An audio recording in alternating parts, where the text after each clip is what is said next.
एक समय की बात है। किसी गांव में चंद्रपाल नाम का एक गरीब लड़का अपनी बूढ़ी माँ यशोदा के साथ रहता था। चंद्रपाल जब पैदा हुआ था तब से ही उसका एक हाथ खराब था, जिस कारण वो एक हाथ से ही काम कर पाता था। चंद्रपाल गांव के जमींदार के पास खेतीबाड़ी का काम करके घर का गुजारा चलाता था। चंद्रपाल की माँ को अब उसकी शादी की ही चिंता थी। वो चाहती थी कि उसके जीते जी चंद्रपाल का घर बस जाए। इसी चिंता में वो परेशान रहती थी। ये लो यशोदा बहन, मिठाई खाओ। मैंने अपने बेटे सुधीर का रिश्ता एक बहुत बड़े घर में तय कर दिया है। लड़की बहुत ही पैसे वाले घर की है। अच्छा, ये तो बहुत अच्छी बात है। मेरे चंद्रपाल के लिए भी कोई लड़की हो तो बताना। अब मैं भी चंद्रपाल के विवाह के बारे में सोच रही हूँ। यशोदा बहन, चंद्रपाल का हाथ खराब है, ये बात गांव का बच्चा बच्चा जानता है। और ऊपर से वो 50-100 रुपए की नौकरी करता है। उसे कोई अपनी लड़की नहीं देगा। हाँ, कोई गरीब मजबूर हो तो वो तुम्हारे बेटे के साथ अपनी बेटी की शादी कर सकता है, पर वो भी तुम्हें ढूंढना पड़ेगा। अब एक हाथ से अपाहिज लड़के को भला कौन लड़की देगा। अच्छा, मैं चलती हूँ। पड़ोसन की बातों को सुनकर यशोदा बहुत दुखी हो जाती है। तभी चंद्रपाल आ जाता है। चंद्रपाल का चेहरा थोड़ा परेशानी से भरा और उदास था। क्या हुआ बेटा, तेरी तबीयत ठीक नहीं है क्या? आज तू जल्दी आ गया। माँ, जमींदार साहब ने मुझे काम देने से मना कर दिया है।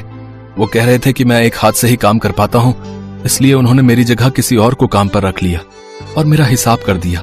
जी छोटा मत कर बेटा, कोई ना कोई काम तुझे जरूर मिल जाएगा। तू बैठ, मैं तेरे लिए रोटी लेकर आती हूँ। अगले कई दिनों तक चंद्रपाल को कोई काम नहीं मिलता। अब इस गांव में उसके लिए कोई काम नहीं था, इसलिए उसने बड़े नगर में जाकर काम ढूंढने के बारे में सोचा। माँ, तुम अपना ख्याल रखना। जैसे ही मुझे कोई काम मिलेगा मैं तुरंत तुम्हें अपने पास बुला लूंगा। अपना ख्याल रखना बेटा, मेरा आशीर्वाद तुम्हारे साथ है।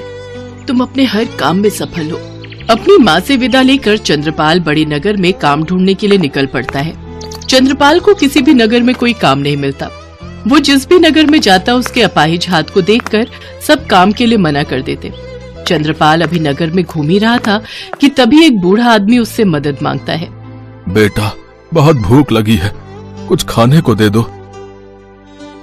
बाबा, मेरे पास ये कुछ रोटियां हैं, आप ये खा लो। बेटा, तुमने मुझे अपनी रोटियां दे दी, अब तुम क्या खाओगे? बाबा, मैं तो अभी नगर नगर घूम रहा हूँ, कुछ न कुछ खरीद कर खा लूंगा। अच्छा, मैं चलता हूँ। अच्छा, तो तुम इस नगर के नहीं हो, तुम परदेसी हो। वैसे तुम नगर नगर क्यों भटक रहे हो? बाबा, मैं काम की तलाश में निकला हूँ। चंद्रपाल उस बूढ़े व्यक्ति को अपने बारे में बताता है। बेटा, अगर तुम अपनी परेशानी को दूर करना चाहते हो तो तुम यहाँ से सीधा सुंदर नगर जाओ। वहाँ जाकर तुम्हारी सारी परेशानियों का हल तुम्हें मिल जाएगा। बूढ़े व्यक्ति के कहे मुताबिक चंद्रपाल सुंदर नगर पहुँचता है। बूढ़े बाबा ने मुझे कहा था कि मेरी सारी परेशानियों का हल मुझे सुंदर नगर में मिलेगा, पर यहाँ तो कोई है ही नहीं।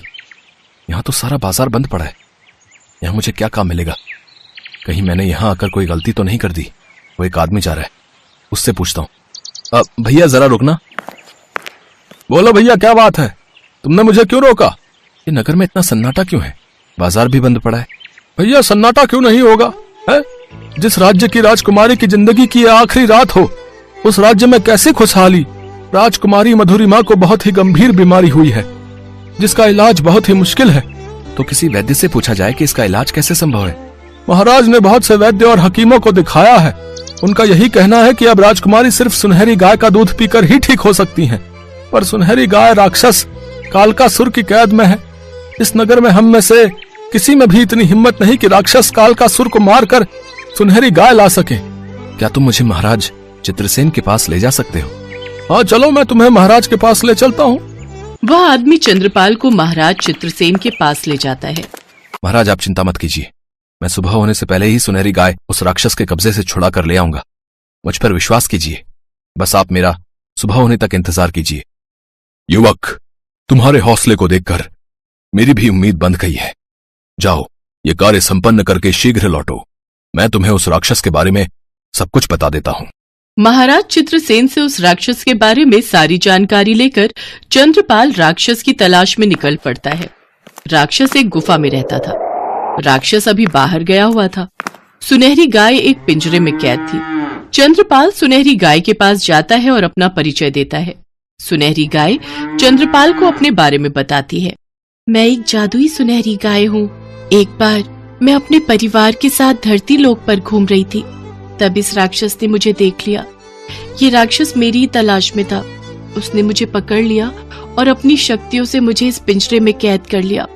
मेरे जादुई दूध का पान करके वो राक्षस अपनी शक्तियों को बढ़ा लेता है। मुझे अब उस राक्षस की कैद में नहीं रहना। मैं अपने लोक वापस जाना चाहती हूँ। तुम्हें घबराने की जरूरत नहीं है। अब मैं तुम्हें यहाँ से छुड़ा कर ले जाऊंगा और तुम अपने लोक वापस भी जाओगी।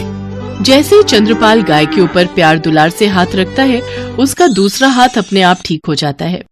चंद्रपाल, मैं एक जादुई सुनहरी गाय हूँ, इसलिए जैसे ही तुमने मुझे छुआ तुम्हारा हाथ ठीक हो गया। ये जादुई तलवार लो और उस राक्षस का खात्मा करो। चंद्रपाल के हाथ में एक तलवार आ जाती है। जैसे ही राक्षस आता है, चंद्रपाल उसके सामने आ जाता है। तू कौन है और यहाँ मरने क्यों आया है? मैं नहीं, तुम मारे जाओगे मेरे हाथ से। मैं तुझे कच्चा चबा जाऊंगा। डरो नहीं चंद्रपाल, ये तलवार राक्षस के पेट में घोंप दो, इससे वो मर जाएगा। जैसे ही राक्षस चंद्रपाल को मारने आता है, चंद्रपाल राक्षस के पेट में तलवार घोंप देता है और राक्षस का अंत हो जाता है। चलो सुनहरी गाय, आज तुम इस राक्षस की कैद से आजाद हो गई हो। सुनहरी गाय, हमें बहुत जल्द सुंदर नगर पहुंचना होगा, पर सुबह होने में सिर्फ कुछ ही देर बाकी है। हम इतनी जल्दी सुंदर नगर कैसे पहुंचेंगे? चिंता मत करो चंद्रपाल, तुम मेरी पीठ पर बैठ जाओ, हम कुछ ही पलों में उड़कर सुंदर नगर पहुंच जाएंगे। चंद्रपाल सुनहरी गाय की पीठ पर बैठ जाता है और गाय उड़ने लगती है। कुछ ही देर में वो राजमहल पहुंच जाते हैं। सुबह होने में अभी समय था। सुनहरी गाय दूध देना शुरू करती है और राजवैद्य सुनहरी गाय के दूध से औषधि बनाकर राजकुमारी मधुरिमा को पिलाते हैं। कुछ ही देर में राजकुमारी मधुरिमा को होश आ जाता है। चंद्रपाल, अब मेरा कार्य यहाँ समाप्त हो चुका है, अब मुझे जाना होगा। तुम्हारा बहुत बहुत शुक्रिया सुनहरी गाय, तुम मुझे हमेशा याद आओगी। इसके पश्चात सुनहरी गाय अदृश्य हो जाती है। चंद्रपाल, आज तुम्हारे कारण ही मेरी पुत्री को दोबारा जीवन मिला है, इसलिए मैं अपनी पुत्री मधुरिमा का हाथ तुम्हारे हाथ में देता हूँ। राजा चित्रसेन की बात सुनकर कुछ पलों के लिए तो चंद्रपाल हैरान रह जाता है। फिर सबके कहने पर वो राजकुमारी मधुरिमा से विवाह कर लेता है। उसके पश्चात महाराज चित्रसेन और महारानी सुमति ढेर सारी धन दौलत और उपहार देकर अपनी पुत्री मधुरिमा को चंद्रपाल के साथ खुशी खुशी विदा करते हैं। अपने पुत्र और बहू को देखकर यशोदा की खुशी का ठिकाना नहीं था। पूरा गांव चंद्रपाल के ठाठ देखकर हैरान था। जो पड़ोसन यशोदा को ताने सुनाकर गई थी, आज वो भी शर्म से लज्जित थी। जमींदार और गांव वाले भी चंद्रपाल को खूब मान सम्मान देते हैं।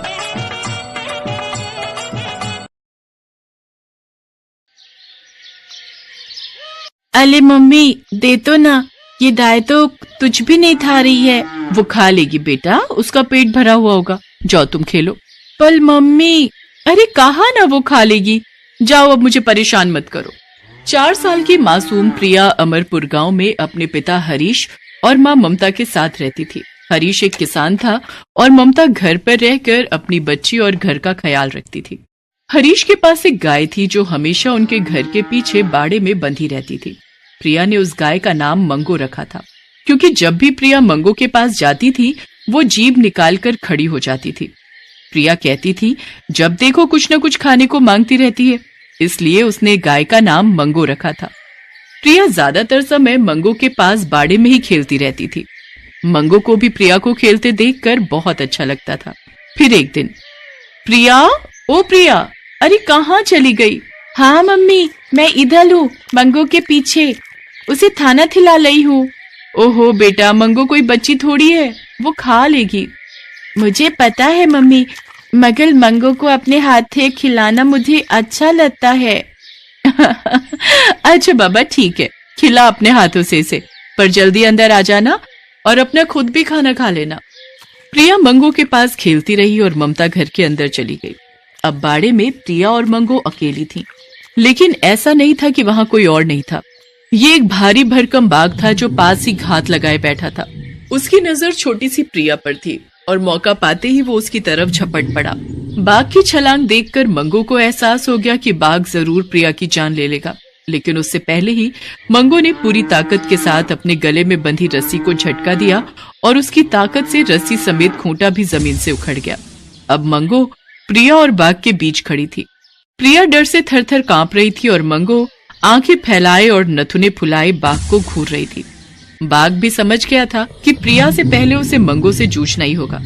देखो, चुपचाप चले जाओ यहाँ से। तू भूल गई है क्या कि तू एक गाय है और मैं एक बाघ हूँ? मुझे धमकाने की हिम्मत तुझ में कहां से आई? ये मेरी बच्ची है, तो इस तक पहुंचने से पहले तुम्हें मुझसे लड़ना होगा। एक इंसान की बच्ची के लिए इतना प्यार, ऐसा क्या है इसमें? अगर ये इतनी ही प्यारी है तो फिर तो इसे खाने में और भी मजा आएगा। मैंने कहा ना, चुपचाप चले जाओ यहाँ से। मंगो अपनी बात पूरी कर पाती उससे पहले ही बाघ ने मंगो की तरफ छलांग लगा दी। मंगो भी बिना कुछ सोचे समझे उससे भिड़ गई। बहुत देर तक दोनों में भयंकर लड़ाई होती रही। बाघ मंगो पर अपने नुकीले पंजों से वार करता रहा और मंगो अपने सींगों से उठा उठा कर पटकती रही। उधर प्रिया एक जगह छिपकर ये सब देखती रही। आखिरकार मंगो के हौसले की जीत हुई और बाघ को हार मानने पर मजबूर कर दिया। बाघ लड़खड़ाते हुए जंगल की तरफ लौट गया। तब प्रिया बाहर निकलकर मंगो की तरफ दौड़ी और उससे लिपटकर रोने लगी। तब तक ममता भी वहां आ गई। ममता ने देखा कि प्रिया मंगो को गले से लगाए खड़ी है और मंगो के पूरे बदन से कई जगह खून बह रहा है। ये देखकर ममता घबरा गई। उसने तुरंत प्रिया को गोद में उठाया और वहां से चली गई। मंगो चुपचाप ममता को देखती रही। ममता ने एक बार भी उसके बदन पर हाथ नहीं फिराया, जबकि मंगो प्रिया के लिए अपनी जान पर खेल गई। फिर उसी शाम, सुनो जी, ये मंगो को अब छोड़ना होगा। पर ऐसा क्यों? क्या किया उसने? जरा जाके उसकी हालत देखो। पता नहीं किससे भिड़कर आई है। भिड़ के आई है मतलब? पता नहीं किससे लड़ पड़ी है। पूरे शरीर पर घाव ही घाव है। मुझे तो लगता है कहीं पागल तो नहीं हो गई। उसका यहाँ रहना अब ठीक नहीं है। छोटी सी बच्ची है घर में, बेचारी सुबह से सहमी हुई है। क्यों? उसे क्या हुआ? अब मुझे कुछ नहीं पता।